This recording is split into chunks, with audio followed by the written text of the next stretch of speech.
Tonight, almost back. Energex says storm victims should have their power switched on by tomorrow.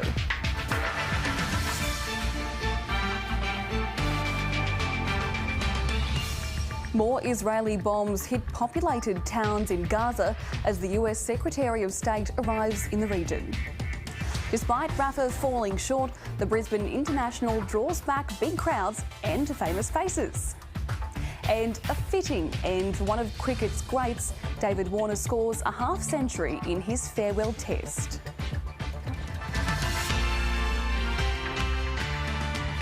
Good evening, Laura Lavelle with ABC News. The last of the 130,000 southeast Queensland homes that lost power on Christmas Day should be reconnected by tomorrow. It's been one of the biggest jobs Energex has carried out. The town of Tamborine Mountain had been without electricity or running water. It's been almost 2 weeks and Oxenford State School still resembles a battleground. Branch by branch, the clean-up continues with the military support. Locals are exhausted. A lot of people are stressed, a lot of people are exhausted, a lot of people are really emotional right now. In the hinterland, 50 kilometres of power lines were brought down. And they're hoping, as we said, that they will have it all connected by this weekend. These crews have been working around the clock since Christmas. They're finally on the home stretch. And we'd like to say thank you to the community for being patient. We know it's challenging. It's been a roller coaster for businesses too. At Dreamworld, 100 trees were toppled, forcing the theme park to close during the peak holiday period, but the rides have now reopened. We've still enjoyed it, but it would have been better behind all the rain. The locals here just got absolutely hammered with the weather. Tamborine Mountain is the little town that could. They've endured more than 12 days without power or running water. Today, the footy club put on a barbecue at the showgrounds. Everyone leaving with a smile, a full belly, and as many groceries as they could carry, all free of charge. Yeah, it's just a fun day to get everybody out, getting supplies and getting a bit of normality, I guess, back in their lives. After all this community has been through, spirits here are still high. For many, today was a well-earned break, a chance to catch their breath after weeks of cleaning up. But there's still a long road ahead. Can only get better from here. Mackenzie Colohan, ABC News, Tamborine Mountain. Senior US diplomats are scrambling to stop the Israel-Gaza war from spilling over into a wider regional conflict after the killing of a senior Hamas official in Lebanon this week. The leader of the Iranian-backed Hezbollah militia, which Australia lists as a terrorist organisation, is warning his heavily armed group will retaliate. A warning this story contains confronting footage. Nearly 3 months into this war, and the growing casualty list is a daily procedure.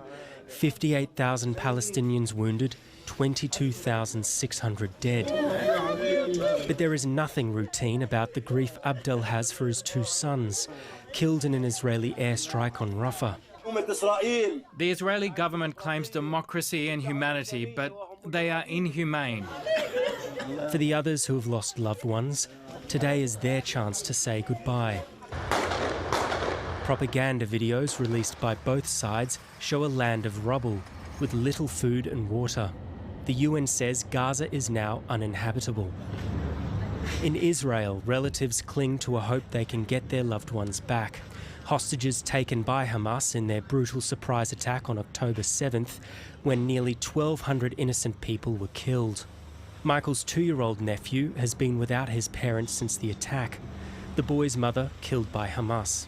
My little brother had to witness his wife being murdered in front of him before he was kidnapped into Gaza. Why are we still here? Yarden's sister Romy is one of those being held hostage. Every time I'm trying to eat something, I feel ashamed because I don't know what or when she ate last. Lives cast adrift by loss. They didn't do anything wrong. And now facing a conflict which threatens to snowball into a regional war. After a suspected Israeli drone strike killed a senior Hamas official in Lebanon this week and continued cross-border skirmishes. Hezbollah's leader Hassan Nasrallah warning the strikes will lead to retaliation from the group. عندما يكون الاستهداف في لبنان. When they are targeting places in Lebanon, in our southern suburbs, we cannot accept this violation. We cannot remain silent. Hezbollah, which like Hamas rejects Israel's right to exist, is armed with up to 150,000 missiles and is backed by Iran. That's 150,000 reasons to worry the United States, with US Secretary of State Antony Blinken touching down in Turkey as part of a multi-day diplomatic visit to push for peace. Hopes for an end to this war seem far away here in Gaza. Reem went to sleep in her home. Suddenly we found ourselves amongst the rubble. People were screaming and crying. Families enduring one more night, wondering when the airstrikes will stop. Henry Zwartz, ABC News. The US Supreme Court will decide next month whether former President Donald Trump can be kept off the presidential ballot for the US election in November. It comes after the states of Colorado and Maine barred Mr. Trump from appearing on the Republican primary ballot due to his role in the January 6 Capitol riots. As the current president launches his bid for re-election this year, Joe Biden's taken aim at his opponent. I'll say what Donald Trump won't. Political violence is never, ever acceptable in the United States political system. Never, never, never. It has no place in a democracy. Convicted murderer Oscar Pistorius has spent his first day at home after serving half of his prison sentence for shooting his girlfriend Reva Steenkamp in 2013. Friends and family of Ms Steenkamp say watching her killer walk free has been confronting and difficult, with some advocates claiming South Africa's justice system is too lenient. Free from prison and flowers on his doorstep, Oscar Pistorius will serve parole here at his uncle's luxury mansion in Pretoria. The 37-year-old was released on Friday after serving about 8 of his 13-and-a-half-year murder sentence. In South Africa, all offenders can be considered for parole once they've served half their term. We have a serious problem that there's, I guess, a normalization of leniency when it comes to predators, when it comes to anyone who commits any type of femicide or gender-based violence. Pistorius shot his girlfriend Reva Steenkamp behind a locked bathroom door in his home in 2013. He claimed he thought it was an intruder. I got to the bed and then I realised Reva wasn't there. He was first convicted of a charge equivalent to manslaughter in 2014, but on appeal he was charged with murder. The judges said his story was flawed and implausible. The trials captured the world's attention.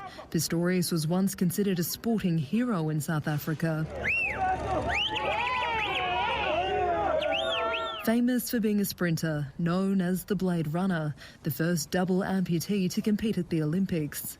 His 29-year-old girlfriend, a model and law graduate, her friends and family say this is a difficult moment. We want to mourn, and we most certainly would like Reva to rest in peace. Every time we start processing and coming to terms with things, Oscar pops up. In a statement, her mother wrote, "Has there been justice for Reva? Has Oscar served enough time? There can never be justice if your loved one is never coming back. We are the ones living a life sentence." I think it's high time in this country that we stop making predators feel like this is the safe haven. South Africa is the place to be as a predator, because it's definitely not the place to be as a victim or a survivor. Pistorius will live under strict parole conditions until his full release in 2029. Isabella Higgins, ABC News. As the conflict in Ukraine drags into a third year, the enormous cost of the war is mounting. President Zelensky continues to plead with the US and Europe for more funds and weapons, but his country is running low on one key thing: fighters. The average age of our Ukrainian soldier is now over 40. Top generals are calling for an extra 500,000 troops to be called up. Currently, only men 27 and older can be conscripted, but a new bill is proposing it be reduced to 25. It's having an impact on smaller towns. Europe correspondent Steve Kinane reports from the Sumi region in the country's northeast.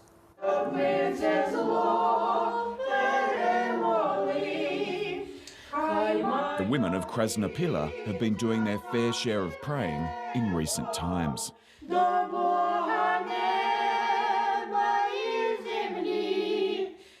many of the men from this village are fighting on the front lines, and not all of them make it back alive. We have increased the number of burials of young men, around 25 to 35 years old. We bury them almost every week, even twice a week. Krasnopila is around 15 kilometres from the Russian border, and the war has had a devastating impact on this community. Around 50 of this area's best and brightest have died fighting for Ukraine since February last year. That's out of a population of around 20,000. At the local newspaper, the editor makes sure to pay tribute to each fallen soldier from this town. These are our guys, our defenders. How can I not write about them? They gave their lives for Ukraine, for the Krasnopila region. It is my duty to tell the stories of these boys and girls. With so many men at the front lines, local industries are struggling. Sergey's bakery has found it hard to get delivery drivers and tradesmen. Currently, we've engaged our pensioners who can no longer go to war. There are no guys who can plough and harvest, and a lot of agricultural land has remained uncultivated. Ukraine doesn't provide figures of its dead or wounded, but we do know that casualties did increase following the counter-offensive in June. And increasingly, Ukraine is relying on small towns like this one to mobilise even more troops. This village is small. We all know each other. Someone serves in every family. Shopkeeper Tetiana has a husband and a son serving in the army. She hopes they will return home soon. I really hope for it. Really, every wife waits for it, dreams of it.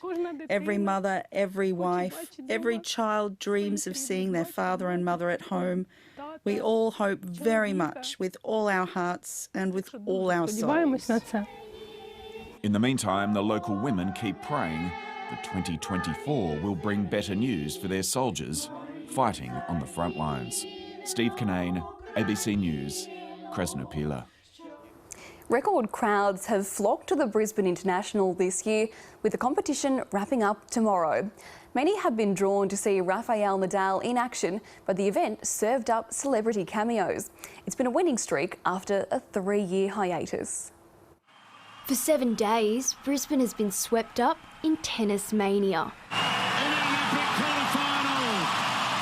Crowds packed out Queensland Tennis Centre, with fans eager to catch a glimpse of the 22 Grand Slam champion. Rafa's my favourite player. Well, it's very exciting after his comeback after a year. The tournament has seen multiple players return to the court, from Nadal to Naomi Osaka.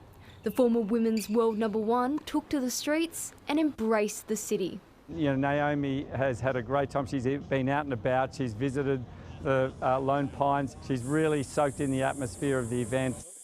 There's Ash Barty. Guest appearances added fuel to the fan fire, even among some of Hollywood's elite. Jude Law. Yes, he's in the house. It's Jude Law. With an Olympic Games on the horizon and the Brisbane International to return next year, the city is on track to secure a match point as the next sporting capital of Australia. Bigger and better, and we love this event being here in week 1, and the fans have come out in their droves and supported it, and I can't wait for next year already. And that's a good atmosphere, it's a good crowd, everyone gets involved, so that's always a good time. Ariana Levy, ABC News, Brisbane. When hackers broke into Victoria's court system before Christmas, it presented an increasingly common dilemma: to pay a ransom to recover sensitive files or risk having them published for the world to see. Targeted entities don't typically reveal which way they go, but experts say it's extremely unlikely the Victorian government would sanction paying a ransom. Ben Knight reports.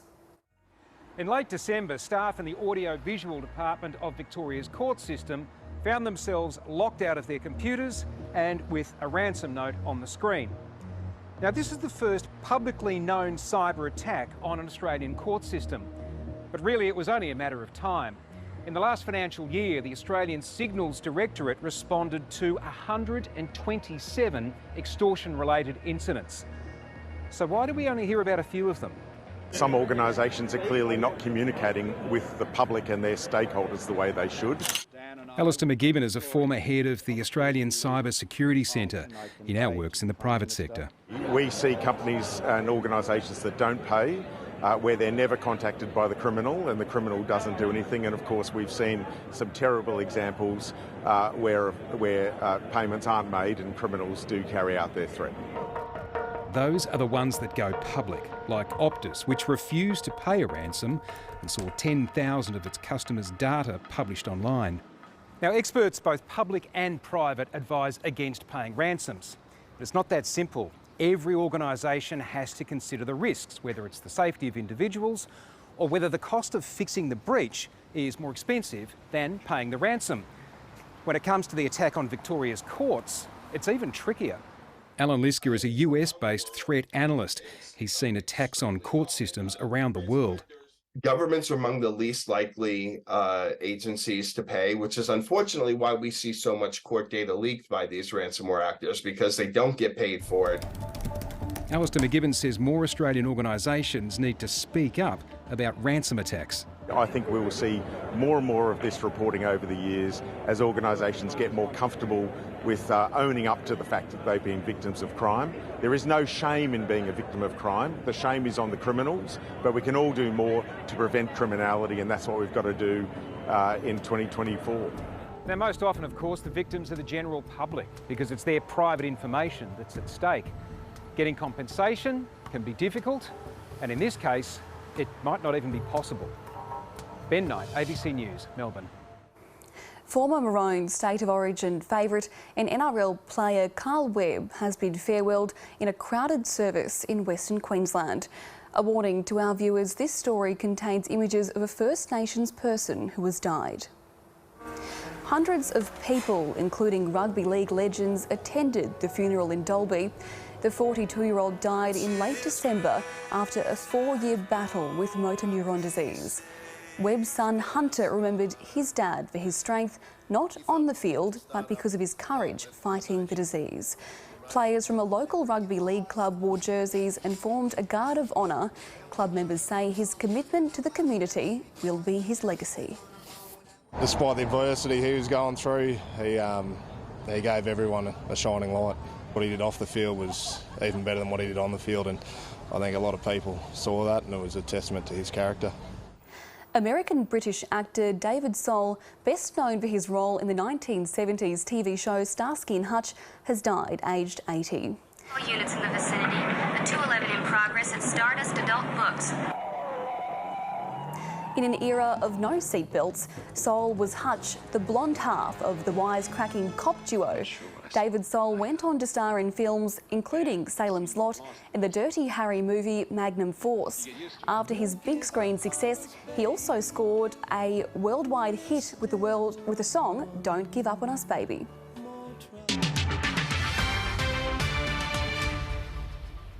Rafael Nadal's return to the Australian Open is under a cloud after the 37-year-old suffered a flare-up to the same hip which ended his run at Melbourne Park last year.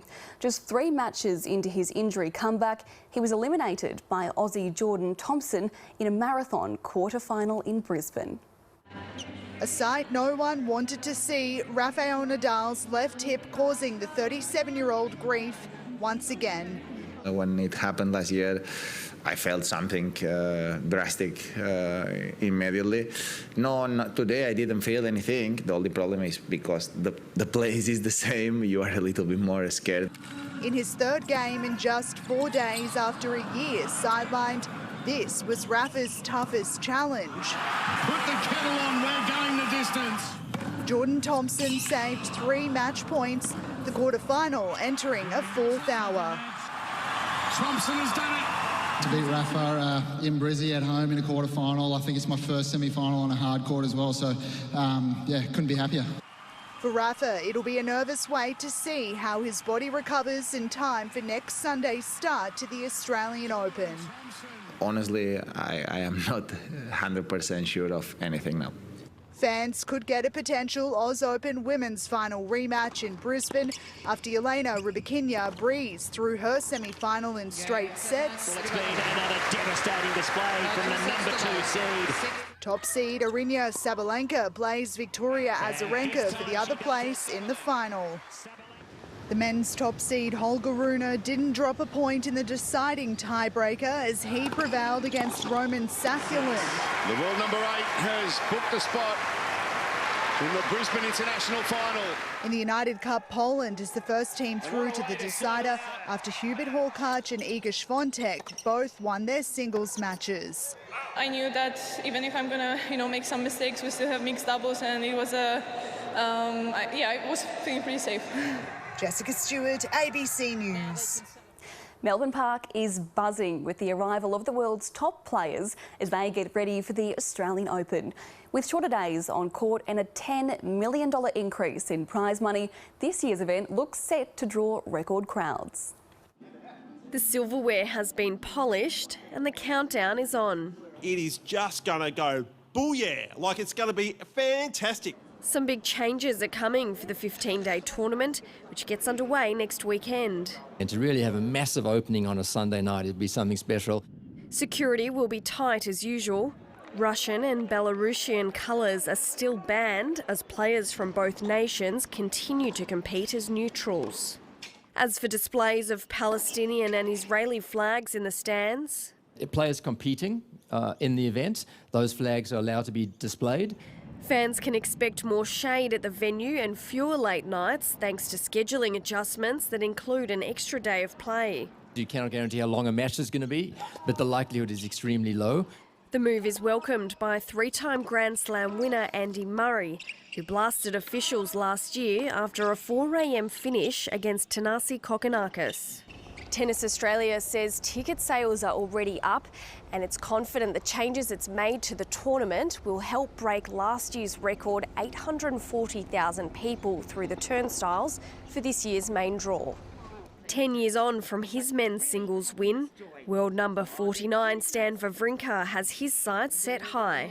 I think I'm playing well. I had some big match, big win. So hopefully I can keep getting better in the ranking, winning some good battle, and why not take a trophy home? He and world number 4 Yannick Sinner had a hit this afternoon. The Italian eager to improve on his 4th round exit last year. Erin Marsicovetere, ABC News, Melbourne. David Warner has bowed out of Test cricket, scoring a 50 as Australia beat Pakistan by 9 wickets to win the series 3-0. Warner was lauded by his home crowd at the Sydney Cricket Ground and leaves the game as Australia's most successful opening batsman. Day 4 was always going to be about the man playing his last day of Test cricket. David Warner leads them on. Pakistan's job, after a disastrous collapse, was to spoil David Warner's party. Takes them on over gully, the first boundary of the morning. Amir Jamal put on 42 with Mohammad Rizwan before the wicketkeeper fell to Lyon. Out, gone. The next 2 wickets fell quickly as Pakistan was all out for 116, leaving Australia just 130 to win. Bowled him.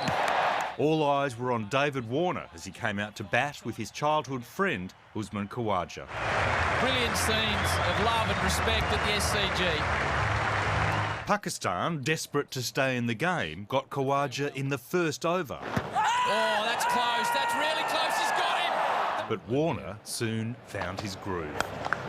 Crunch through the covers. Marnus Labuschagne joined the party. Nice drive.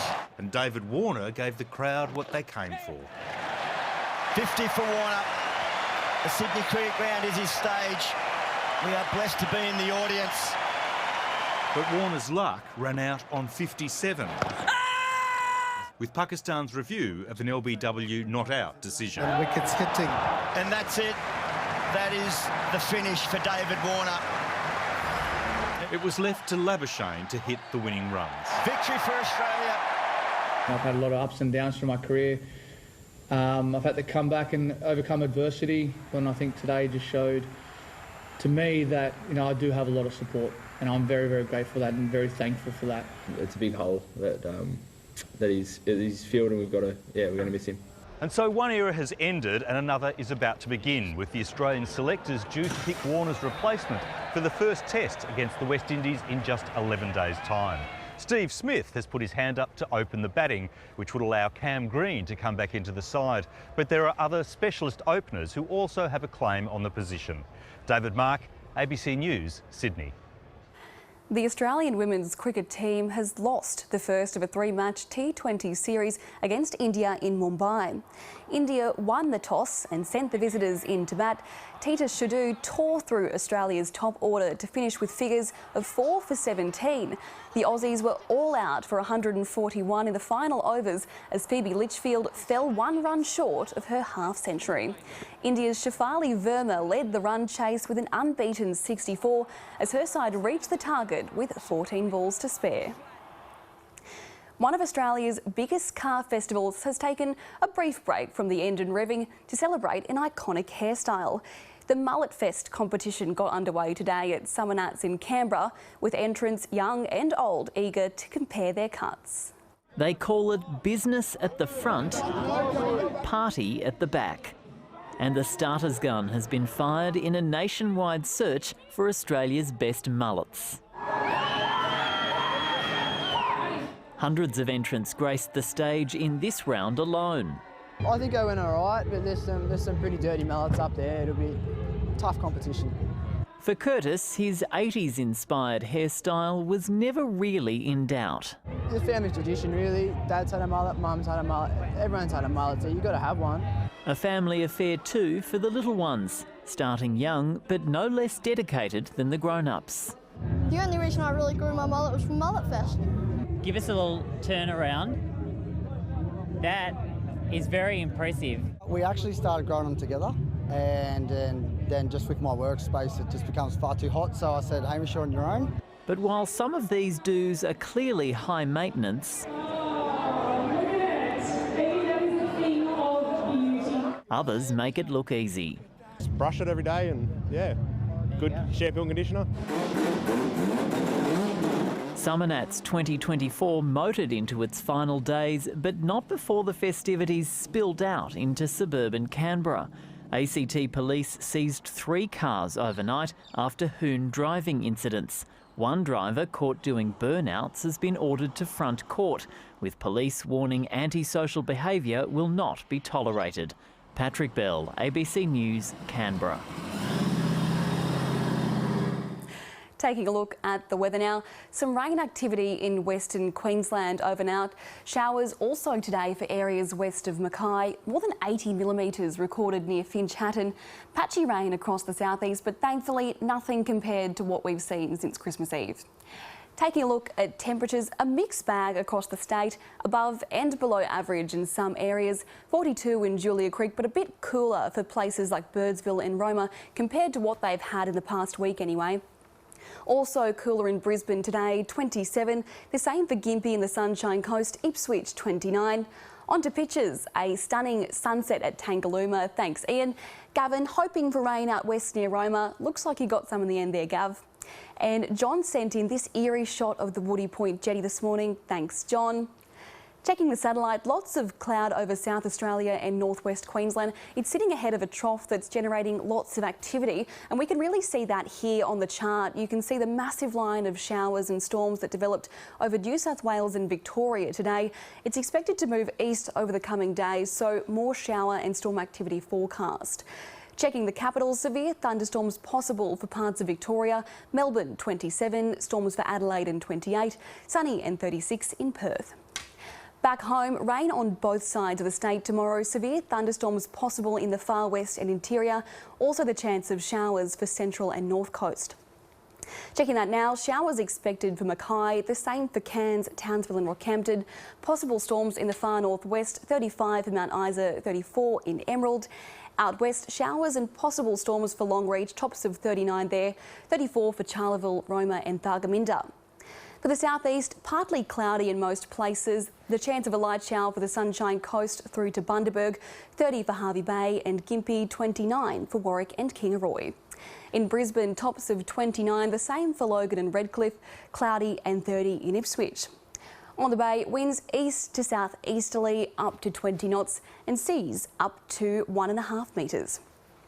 Looking to the week ahead, and if you're going back to work, pack your umbrella. It looks like showers all round, but only a few mils, nothing too heavy on the horizon.